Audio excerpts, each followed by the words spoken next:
अस्सलामुअलैकुम। तो भाई आज जो है पढ़ेंगे पोटेंशियल डिफरेंस। और हमारे टीचर ने एक बात कही थी कि अगर किसी के करीब रहना है ना तो उससे दूर रहना सीखो। तो ये पोटेंशियल डिफरेंस इसी बात पर जो है वो बेस करता है। अब कैसे? भाई देखो, बड़ी ही सिंपल चीज़ है। पोटेंशियल डिफरेंस का मतलब होता है एनर्जी का डिफरेंस। ठीक है, एनर्जी का डिफरेंस। अब ये आपके पास एक टेस्ट चार्ज है जो कि पॉजिटिव है, ये आपके पास एक सोर्स चार्ज है जो कि पॉजिटिव है। तो आपको पता है दोनों एक दूसरे को रिपेल करेंगे।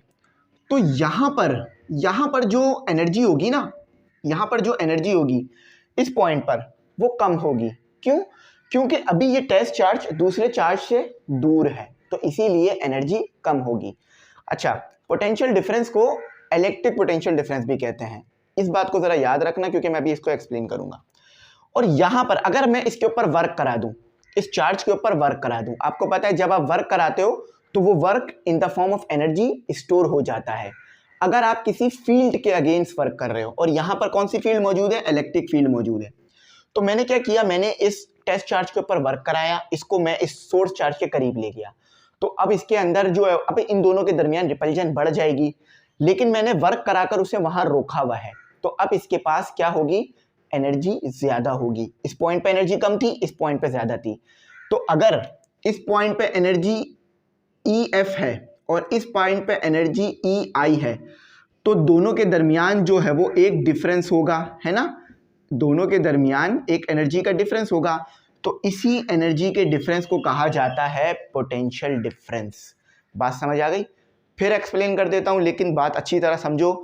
जो मैंने बात पहले में कही है उसी को मजीद और एक्सप्लेन करता हूं अच्छी तरह से। देखो, अब देखो, अमूमन ना इसे E नहीं लिखा जा रहा होता। उसकी वजह यह है क्योंकि ये एक पोटेंशियल एनर्जी है, तो इसे U लिखा जाता है। मैंने E इसलिए लिख दिया ताकि आपको अंडरस्टैंडिंग अच्छी डेवलप हो जाए। ठीक है, क्योंकि आपने पीछे जिन चीज़ों को समझा हुआ मैं उन्हीं चीज़ों की मदद से समझाता हूँ आप लोगों को। अब ज़रा इसे U लिख लो। ठीक है, U लिख लो, ज़रा U लिख लो, U लिख लो। अब ज़रा मेरी बात सुनो, आपके पास कोई मास है, ये जो है वो potential difference, electric potential difference analogy है किसकी? ग्रेविटेशनल पोटेंशियल डिफरेंस की। एनालॉगी यानी कुछ सिमिलरिटीज होना। अब आपको पता है आपका, मेरे पास एक मास है और अगर मैं वर्क कर कर एक हाइट पर जाऊं तो मेरे अंदर एक एनर्जी स्टोर हो जाती है। वो कौन सी होती है? Gravitational potential energy. क्यों? क्योंकि मैं पहले अर्थ के करीब था। अब ये जो मतलब ये जो आपके पास एनर्जी होती है ना, ये अट्रैक्टिव होती है, तो इसलिए दूर जाने पर बढ़ जाती है, करीब आने पे कम हो जाती है। ये याद रखना। तो मेरे पास एनर्जी है, मेरे पास एनर्जी है, मैं मास है, मैं हाइट पे चला गया। यहाँ पर जहाँ मैं खड़ा वो मेरी एनर्जी है P1। ठीक है, यहाँ पर मैं आ गया, अब यहाँ पर हाइट ज़्यादा है तो P2 हो गई। तो अब P1 और P2 इन दोनों के दरमियान एक डिफरेंस होगा जो कि क्या होगा? Gravitational potential difference. ये बात बहुत अच्छी समझ में आती है। इसी तरह यहाँ भी है। चार्ज मेरे पास पोजीशन I पे था, यानी इनिशियल पोजीशन पे था, और हमारे पास सोर्स चार्ज से दूर था। याद रखना, जो चार्जेस के दरमियान फोर्स होती है वो अट्रैक्टिव भी हो सकती है और रिपल्सिव भी हो सकती है। तो इसीलिए ये नहीं सोचना कि उधर तो हम करीब आ रहे हैं तो बढ़ रही है, मतलब दूर जा रहे हैं तो बढ़ रही है, यहाँ दूर आ रहे हैं तो करीब हो रही है। ये रिपल्सिव और अट्रैक्टिव की वजह से ऐसा हो रहा है। ठीक है, तो मैं अभी हूँ चार्ज से दूर हूँ, तो ये चार्ज, इस चार्ज पर क्या एनर्जी यानी फील्ड लगा रहा होगा, एक फोर्स लगा रहा होगा। तो ये चार्ज, इस चार्ज पर जो एनर्जी होगी वो अभी कम होगी क्योंकि दूर है। मैंने क्या किया, मेरे को मजाक मस्ती सूझी, मैंने क्या किया, मैंने इसको उठाया, वर्क कराया इस Q चार्ज पर, Q0 चार्ज पर, टेस्ट चार्ज पर वर्क कराया। ठीक है, Q0 चार्ज है आपका टेस्ट चार्ज। इस टेस्ट चार्ज पर मैंने वर्क कराया और इस टेस्ट चार्ज पर मैंने वर्क करा कर मैं इसको इधर ले गया। ठीक है, इसको इधर ले गया। इसको इधर ले जाने की वजह से अब दोनों में एनर्जी का डिफरेंस आ गया। पहले यहाँ पर एनर्जी कम थी, यहाँ पर ज्यादा थी। अब ज्यादा वाले को कम से माइनस करूंगा तो मेरे पास क्या आएगा? मेरे पास आएगा पोटेंशियल डिफरेंस। Potential difference. ठीक है, DIFFERENC। अच्छा, अब इसमें ना एक चीज और भी मायने रखती है और वो है आपके पास Q का डिवाइड होना, Q0 का डिवाइड होना। ठीक है, इसको भी जरा अपने जहन में रखना कि इसमें जो है वो Q0 डिवाइड भी होता है। क्यों Q0 डिवाइड हो रहा है ये बताता हूं। क्योंकि आप एक टेस्ट चार्ज के ऊपर वर्क कर रहे हो, तो टेस्ट चार्ज पे जो वर्क कर रहे हो उसको अगर डिवाइड करा दोगे, अगर जो टेस्ट चार्ज पे आपने वर्क किया उसको डिवाइड करा दोगे उस टेस्ट चार्ज के मैग्नीट्यूड से, तो आपके पास पोटेंशियल डिफरेंस आ जाएगा। पोटेंशियल डिफरेंस का फॉर्मूला आपको ऐसा भी लिखा हुआ मिलेगा कि V, अक्सर इसे V कह रहे होते हैं, V is equal to W/Q0, ठीक है। इसको ऐसे भी कहा जा सकता है। समझ गए ना बात मेरी, कोई मुश्किल परेशानी टेंशन वाली बात नहीं है। अब थोड़ा मैं मजीद भी एक्सप्लेन कर देता हूँ पोटेंशियल डिफरेंस को। देखो पोटेंशियल डिफरेंस का अक्सर आपने ये फॉर्मूला पढ़ा है कि आपने टेस्ट चार्ज पर कितना वर्क किया तो उसमें पोटेंशियल डिफरेंस आ गया, लेकिन इसको ऐसे भी लिखा जाता है। मैंने एनर्जी के ज़रिए से भी इसे एक्सप्लेन कर दिया। अब एक बात बताओ, मेरे अंदर उतनी ही एनर्जी स्टोर होगी ना जितना मैं खाना खाऊंगा। मतलब चलो इंसान की एग्जाम्पल नहीं लेते क्योंकि हमें तो मुख्तलिफ सोर्सेज से एनर्जी मिलती है, एक किसी चीज़ की एनर्जी ले लेते हैं। भाई देखो काइनेटिक वर्क एनर्जी थ्योरम पढ़ा है ना कि जितना आप वर्क करोगे वो चेंज इन काइनेटिक एनर्जी के बराबर होगा, याद है ना ये बात। तो यहाँ भी तो यही चीज़ है, जितना आप वर्क करोगे फील्ड के अगेंस्ट उतनी ही तो एनर्जी स्टोर होगी, ज़्यादा थोड़ी ना होगी। देखो अगर मैंने 5 जूल का वर्क किया, यहाँ पर मेरे पास था 5 जूल, यहाँ पर मैं आ गया 10 जूल, तो मैंने 5 जूल का वर्क किया तो एनर्जी भी स्टोर कितने की हुई, 5 जूल की हुई। ठीक है, बात समझ आ गई ना, बहुत सिंपल सी बात कर रहा हूँ। अच्छा अब इसके न्यूमेरिकल की तरफ चलते हैं, लेकिन पहले थोड़ा सा ये पढ़ लेते हैं और इसके यूनिट वेक्टर क्वांटिटी है या नहीं ये चीज़ देख लेते हैं। पोटेंशियल डिफरेंस और द इलेक्ट्रिक पोटेंशियल। अच्छा याद रखना, या लिखी हुई लिखने की जरूरत नहीं है कि पोटेंशियल डिफरेंस को इलेक्ट्रिक पोटेंशियल भी कहा जाता है या इलेक्ट्रिक पोटेंशियल डिफरेंस भी। Is define as the work done. देखो यहाँ पर इन्होंने लिख दी है ये बात कि आपने, मैंने कहा था एनर्जी बराबर उसने ही के होगी जितना आपने वर्क किया होगा, ठीक है, जितना आपने वर्क किया होगा। और यहाँ पर डेल्टा यू नहीं लगाते हैं क्योंकि ये हमें पता है ये चेंज होता है, तो इसलिए हम डेल्टा नहीं लगाते हैं इस फॉर्मूले में। मुख्तलिफ अगर देखोगे तो नोट्स या बड़ी बुक्स तो उसमें डेल्टा भी लगा होता है। By the test charge, test charge पर या टेस्ट चार्ज के ऊपर वर्क किया है हमने। To move it from the lower potential, यहाँ पर एनर्जी कम थी, लोअर पोटेंशियल थी, यहाँ पर पोटेंशियल ज्यादा है, to the higher potential and given as, तो उसमें एक एनर्जी स्टोर हो गई, वो एनर्जी आपके पास पोटेंशियल एनर्जी है या पोटेंशियल डिफरेंस है, ठीक है। तो ये आपको समझ में आ गया। अब जरा इसका यूनिट देख लो, यूनिट इसका यहीं से ड्राइव करा देता हूं। ये क्या है आपके पास, इसके दो यूनिट होते हैं, एक तो सीधा सीधा ऐसा यूनिट होता है इसका वोल्ट, जो कि रटने वाला होता है, लेकिन ये वोल्ट बराबर किसके होता है जरा ये भी बता देता हूं। तो VOLT वोल्ट हो गया आपके पास क्योंकि ये V है। W क्या होता है आपके पास, जाउल, और ये कूलम। तो ये भी इसका यूनिट आपको देखने के लिए मिल सकता है, जूल पर कूलम, जूल पर कूलम या जाउल पर कूलम जो भी कहो। और एनर्जी का यूनिट भी आपको पता है जाउल ही होता है और कूलम होता है, तो और कोई ज़्यादा एक्सप्लेनेशन की ज़रूरत नहीं है। ये एक हमारे पास जो है वो एक वेक्टर क्वांटिटी होती है क्योंकि इसमें हमें डायरेक्शन की भी ज़रूरत रहती है, ठीक है। बात समझ में आ गई, आई थिंक इसमें इतनी एक्सप्लेनेशन काफ़ी है क्योंकि इसकी ज़्यादा एक्सप्लेनेशन है नहीं। अब डायरेक्ट न्यूमेरिकल स्टार्ट कराता हूँ, न्यूमेरिकल करा देता हूँ। अच्छा रिमूव कर दूँ इसको, उसको रिमूव नहीं कर रहा, इसको कर देता हूँ, ठीक है। अब तो भाई मैं आपको डायग्राम में बना बना के कराता हूँ न्यूमेरिकल, ताकि टेंशन ना हो। इसको ज़रा सही से देख लेना अगर नहीं समझ में आ रही बात, ताकि समझ में आ जाए। देखो पढ़ो लिखा हुआ क्या है, एन अल्फा पार्टिकल। देखो भाई अल्फा पार्टिकल क्या होते हैं, न्यूक्लियर रिएक्शन शुरू कराने के लिए न्यूक्लियस जो होता है ना हमारे पास एटम का, हमारे पास जो न्यूक्लियस एटम होते हैं, हमारे पास रुबिडियम या इस तरह से जो दूसरे हमारे पास न्यूक्लियस एटम होते हैं, ठीक है, उसके ऊपर हम क्या करते हैं, उसके न्यूक्लियस पर अल्फा पार्टिकल लाके मारते हैं। यूरेनियम की बात कर रहा हूँ मैं खास तौर पे, ठीक है। तो उस पर हम अल्फा पार्टिकल लाके मारते हैं। अब अल्फा पार्टिकल क्यों, देखो यूरेनियम अगर आम हालत में मिल जाए तो वो कोई न्यूक्लियर रिएक्शन नहीं कर रहा होगा, उस पर न्यूक्लियर रिएक्शन कराने के लिए आपको पहले उस पर वर्क करना पड़ता है थोड़ा सा, फिर वो न्यूक्लियर रिएक्शन शुरू होता है। तो अल्फा पार्टिकल होता है आपके पास, ठीक है। अल्फा पार्टिकल यहाँ इलेक्ट्रॉन ही होते हैं अमूमन, ठीक है, यहाँ कुछ बात करेंगे बाद में अल्फा पार्टिकल, लेकिन अभी समझ लो अल्फा पार्टिकल है। तो अल्फा पार्टिकल आपने क्या किया, उस न्यूक्लियस पे लाके मारा यूरेनियम के। तो यूरेनियम के न्यूक्लियस पे जब उसे मारोगे ना, तो यूरेनियम का न्यूक्लियस अब जो है वो आपके पास क्या, न्यूक्लियर रिएक्शन शुरू करेगा। क्यों, क्योंकि उस पर आपने एनर्जी दी, इसीलिए, ठीक है। तो समझो आपके पास गिवन डेटा लिखता हूं पहले मैं, गिवन डेटा, बल्कि ये क्या लिख दिया, यहाँ थोड़ी ना लिखते हम, न्यूमेरिकल लिखते हैं पहले। तो न्यूमेरिकल कौन सा है, न्यूमेरिकल है हमारे पास 8.7, इसमें न्यूमेरिकल अच्छे खासे हैं, और हाँ ये न्यूमेरिकल बेस्ड चैप्टर ही होता है। अब गिवन डेटा लिखते हैं और टू फाइंड लिखते हैं, ठीक है। तो देखिए कहते हैं एक अल्फा पार्टिकल है, अब वो अल्फा पार्टिकल का चार्ज कितना है अल्फा पार्टिकल लिख देता हूँ मैं, अल्फा, ठीक है, अल्फा, इसको देख लेते ज़रा, यहाँ मैं बोलूँ अल्फा नहीं आ रहा ना, इसको सही लिख लेते ज़रा। तो ये हो गया अल्फा पार्टिकल आपका, अल्फा पार्टिकल, जिसे आप क्यू कह सकते हो, ठीक है, क्योंकि आप इस क्यू को ही शिफ्ट करा रहे हो। डायग्राम कुछ इसी तरह की होगी कि आपके पास ये क्यू है, इस क्यू को आपने इसके ऊपर लाके स्ट्राइक कराया है, ठीक है, और ये क्यू का चार्ज किसके बराबर है, 2e के, यानी इलेक्ट्रॉन के चार्ज को डबल कर दोगे तो इस क्यू का चार्ज आपके पास आ जाएगा, ठीक है। उसके बाद कहते हैं न्यूक्लियर एक्सेलरेटर। न्यूक्लियर एक्सेलरेटर मैंने बताया ना, जो कि न्यूक्लियर रिएक्शन को शुरू करने का काम करता है।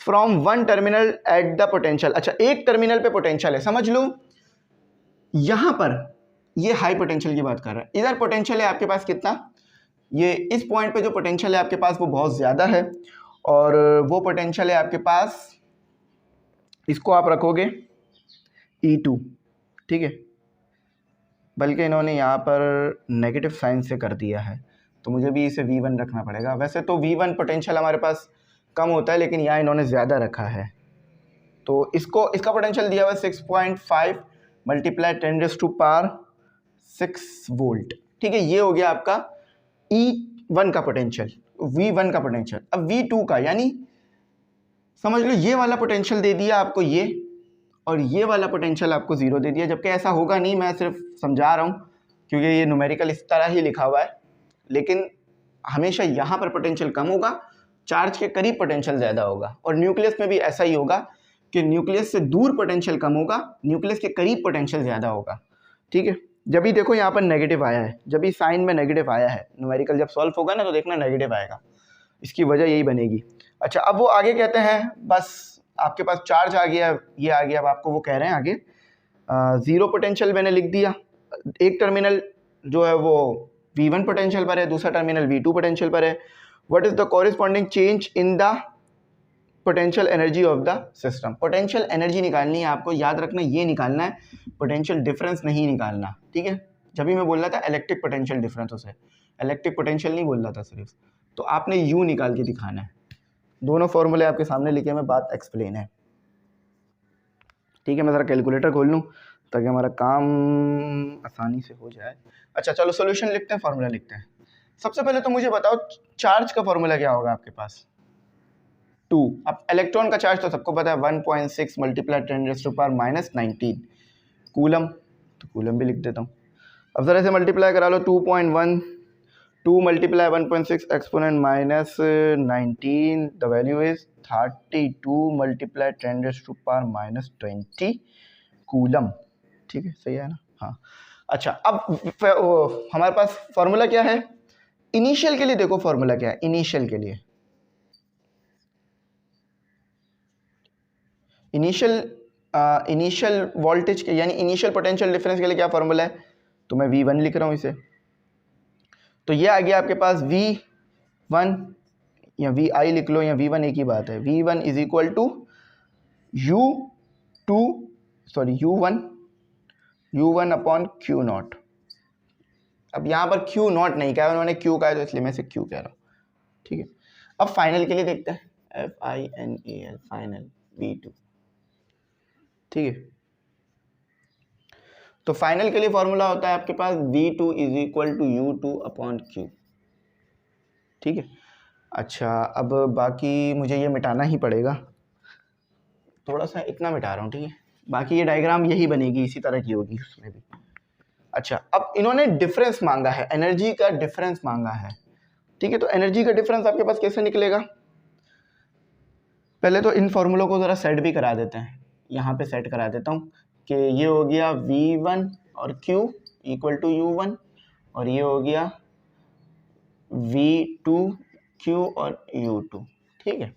अब difference, energy difference ENERGY, energy difference, difference के लिए सब बच्चों को अच्छी तरीके से बात पता है कि वो delta U is equal to U2 minus U1 करते हैं, ठीक है। तो U2 क्या है आपके पास, U2 देखो क्या है V2 और Q। अच्छा U1 देखो क्या है, V1 और Q, तो कॉमन निकाल लो, Q दोनों में कॉमन है तो कॉमन आ गया, तो V2 माइनस V1, ठीक है। अब देखो मैंने पहले ही बात कही थी कि वैसे तो V2 बड़ा होना चाहिए, लेकिन यहाँ V2 छोटा रख दिया गया है, तो ये 0 रख दिया मैंने बुक के मुताबिक। और V1 की वैल्यू देखो क्या आ रही है, 6.5 एक्सपोनेंट 10 की पावर 6। अब क्या आएगा आपके पास, Q क्या दिया हुआ है, Q भी रख देता हूँ, 32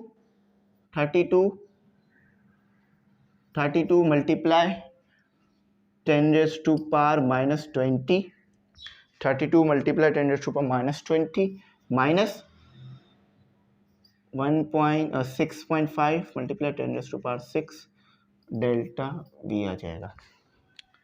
सॉरी, ये डेल्टा U लिख रहा हूँ मैं, थोड़ा सा V बनाता जा रहा हूँ मैं उसको, मेरे साथ यही मसला है कि मैं U को ना V बनाता चला जाता हूँ, ठीक है। अब थोड़ा कैलकुलेट कर लेते हैं, 32 एक्सपोनेंट माइनस 20 मल्टीप्लाई, अब माइनस आ गया, माइनस आगे आ जाएगा जो 6 के साथ है, ठीक है, 6.5 एक्सपोनेंट 6, तो आपके पास आ रहा है 2.08 multiply 10 raise to power minus 12 joule, energy बोला था तो जॉउल आएगा। अब माइनस यहाँ आगे आ जाएगा, देखते हैं आंसर ये है या अलग है, चलें आंसर निकाल लेते हैं। अच्छा, इसको जो है वो आप इलेक्ट्रॉन वोल्ट में भी शिफ्ट कर सकते हो। इलेक्ट्रॉन वोल्ट में शिफ्ट करने का क्या तरीका है, बस इसके साथ डिवाइड करा दो, ठीक है। मैं बस आंसर वेरीफाई कर लेता हूँ, उसके बाद आगे चलता हूँ। हाँ, यही आया है, बस उन्होंने राउंड ऑफ कर दिया है इसे, 8 को राउंड ऑफ करोगे तो 9 आना चाहिए था, लेकिन वो 1 तक राउंड ऑफ कर दिया उन्होंने, ठीक है। थोड़ा सा इधर करके लिख देता हूँ, आंसर बिल्कुल ठीक है हमारा, ठीक है, ये इसका जवाब है। आई होप आपको ये अच्छा समझ में आ गया होगा। तो जो एनर्जी का डिफरेंस है वो आपके सामने आ गया है। अब इसका दूसरा न्यूमेरिकल करते हैं, इसका न्यूमेरिकल नंबर 2 करते हैं, ठीक है। देखो कितनी मेहनत से काम होता है और एक ही मिनट में रिमूव, ये खासियत होती है चीज़ों को मिटाने की इतनी देर तक काम करते हैं हम, एक ही चीज़ एक ही मिनट में चीज़ें रिमूव हो जाती हैं। चलो ब्लैक से करते हैं, तो ये आपका है 8.8 वर्क एग्जाम्पल 8.8 या न्यूमेरिकल 8। आसान सा है, बहुत आसान सा है। For what value of charge, for what value of change in electric potential. अब यहाँ उन्होंने इलेक्ट्रिक पोटेंशियल कहा है, पोटेंशियल एनर्जी नहीं कहा, ये बात याद रखना। तो जब इलेक्ट्रिक पोटेंशियल का बात कर रहे हैं तो वो कह रहे हैं कितना चेंज आया होगा इलेक्ट्रिक पोटेंशियल में, ये बता दो, ठीक है। टू रिमूव 6 इलेक्ट्रॉन, हमने 6 इलेक्ट्रॉन कार्बन से रिमूव किए हैं। कार्बन में आपको पता है 12 जो है वो उसका होता है एटॉमिक मास, तो हमने उस कार्बन में से, आपके पास एक कार्बन है, उस कार्बन में से आपने क्या किया है, मैं सिर्फ ये बना रहा हूँ समझाने के लिए, ठीक है, स्ट्रक्चर ऐसा नहीं होता है। 1 2 3 4 5 6 आपने रिमूव कर दिए, ये 6 रिमूव कर दिए, रिमूव यानी बाहर निकाल दिए, ठीक है, रिमूव करना यानी बाहर निकालना, आयन बना दिया है आपने कार्बन का, ठीक है। तो from the carbon atom, carbon के एटम से, अब ये पूरा एटम है, ये न्यूक्लियस हो गया आपका, ये एटम हो गया, ठीक है, ये एटम हो गया, और ये हो रहे हैं रिमूव। डायग्राम इसलिए बना रहा हूँ ताकि बात अच्छी समझ में आए। अच्छा, if the change in potential energy is, अब पोटेंशियल एनर्जी का जो चेंज आया है ना आपके पास, वो इन्होंने यहाँ बता दिया है, डेल्टा यू बोल दिया है इसे। तो ये दिया है आपको इन्होंने के 120 के electron volt, kilo electron volt. अब याद रखना, ये इलेक्ट्रॉन वोल्ट को अगर हटाना चाह रहे हो ना, तो आपको 1.6 multiply 10 raise to power minus 19 divide करना होगा, ठीक है, सॉरी मल्टीप्लाई करना होगा। अगर डिवाइड करोगे ना किसी भी जाउल वाली क्वांटिटी के साथ, ये डिवाइड कराओगे 1.6 multiply 10 raise to power minus 19, तो इलेक्ट्रॉन वोल्ट आ जाएगा, और मल्टीप्लाई करा दोगे तो हट जाएगा। तो मुझे इलेक्ट्रॉन वोल्ट हटाना है, क्योंकि, और किलो नहीं हटाना, किलो रखेंगे, किलो को लेके चलना है। तो 120 किलो मल्टीप्लाई 1, ये 1.6 किसके बराबर, मतलब इलेक्ट्रॉन वोल्ट हटाने के लिए क्या करना हो, 1.6 multiply 10 raise to power minus 19, ठीक है। तो अब ये किलो वोल्ट से, मतलब इलेक्ट्रॉन वोल्ट से, मैं देख लेता हूँ ये कहीं बाहर की तरफ तो नहीं जा रहा, बहुत ज़्यादा, थोड़ा सा बाहर जा रहा है, अंदर की तरफ लिखते हैं थोड़ा सा। तो अब करते हैं, ज़रा मल्टीप्लाई कर देते हैं। ज़रा मल्टीप्लाई कैसे करना मैं दिखाता हूँ। याद रखना किलो नहीं हटाना, तो आप लोग भी किलो मत हटाना। 120 मल्टीप्लाई 1.6 एक्सपोनेंट माइनस 19, तो ये आ रहा है आपके पास। इसको थोड़ा सा और शिफ्ट करा देता हूँ आगे ताकि वैल्यू सही कैलकुलेट हो। हाँ, 1.92 मल्टीप्लाई 10⁻⁻17 किलो जाउल। ठीक है, इलेक्ट्रॉन वोल्ट खत्म करना है तो मल्टीप्लाई करा दो 1.6 मल्टीप्लाई 10⁻⁻19। अच्छा, ये तो हो गया। अब हमें इन्होंने कहा है कि एनर्जी का डिफरेंस, लेकिन उन्होंने चार्ज नहीं बताया। चार्ज भी देखो उन्होंने बोला होगा। अच्छा, उन्होंने कहा था 6 इलेक्ट्रॉन निकले हैं, तो 6 इलेक्ट्रॉन निकले हैं, इसका मतलब ये है कि चार्ज आपके पास कितना आ गया, चार्ज आपके पास आ गया 6e का चार्ज आ गया। अब एक इलेक्ट्रॉन का चार्ज तो सबको पता है आपको, तो 6 इलेक्ट्रॉन का चार्ज क्या होगा, 1.6 मल्टीप्लाई 10⁻⁻19। तो ज़रा ये भी लिख दो लगे हाथ, क्या आ रहा है इसकी वैल्यू। बस वही 1.6 के साथ आपने 6 मल्टीप्लाई करना है, तो ये आ रहा है आपके पास 9.6 मल्टीप्लाई 10⁻⁻19 कूलम। ठीक है, अब फॉर्मूला लिख दो। फॉर्मूला है delta V is equal to delta W और Q। ठीक है, तो डेल्टा V तो आपको कैलकुलेट ही करना है, डेल्टा W या फिर डेल्टा U अपॉन U, ये दोनों फॉर्मूले आपको मैंने लिखवाए हैं। तो यहाँ डेल्टा U दिया हुआ है, तो डेल्टा U कितना दिया हुआ है, 1.92 मल्टीप्लाई 10⁻⁻17 के ज़रूर लगाना। ठीक है, क्योंकि हमने प्रीफिक्स नहीं हटाया तो इसलिए के लगेगा। अगर हटा दोगे तो फिर वो आप बाद में इग्नोर कर जाओगे उसे कैलकुलेशन के टाइम पे, या फिर यूनिट में नहीं लिखोगे अगर आंसर सही भी आ गया तो। ठीक है, यूनिट नहीं लगा रहा हूँ, ये प्रीफिक्स है आपका। ज़रा आंसर निकालते हैं। 1.6 एक्सपोनेंट -17 डिवाइडेड बाय 1.62। अच्छा, ये जो 10-11 बज रहे हैं ना, ये सुबह के बज रहे हैं। ठीक है भाई, मैं अक्सर रात में जो है वो यूनिवर्सिटी से आके ही पढ़ाता हूँ, तो ये आ रही है वैल्यू। अब इसको ज़रा सिंपल नंबरों में लिख देते हैं। तो 20 आपका जवाब आ रहा है, इसको सही कर देता हूँ। 20 आपका जो जवाब आ रहा है 20 kilo volt. 20 kilo volt. Kilo क्यों लग रहा है, ये किलो फिर बता रहा हूँ यूनिट नहीं है, प्रीफिक्स है। किलो यानी अगर मैं इसे खोल दूंगा तो ये आपके पास कुछ 20,000 इस तरह से बनेगा। ठीक है, तो ये आपका जो है वो कंप्लीट हो गया। इतना ही था, कुछ नहीं समझ में आप पूछना, मैं ज़रूर बताऊंगा। थोड़ी वीडियो बड़ी इसलिए हो गई क्योंकि 2 न्यूमेरिकल मैंने इसमें आपको कराए हैं, वरना वीडियो छोटी ही रहती है। Thanks for watching. अल्लाह हाफिज़। अपनी कीमती दुआओं में ज़रूर याद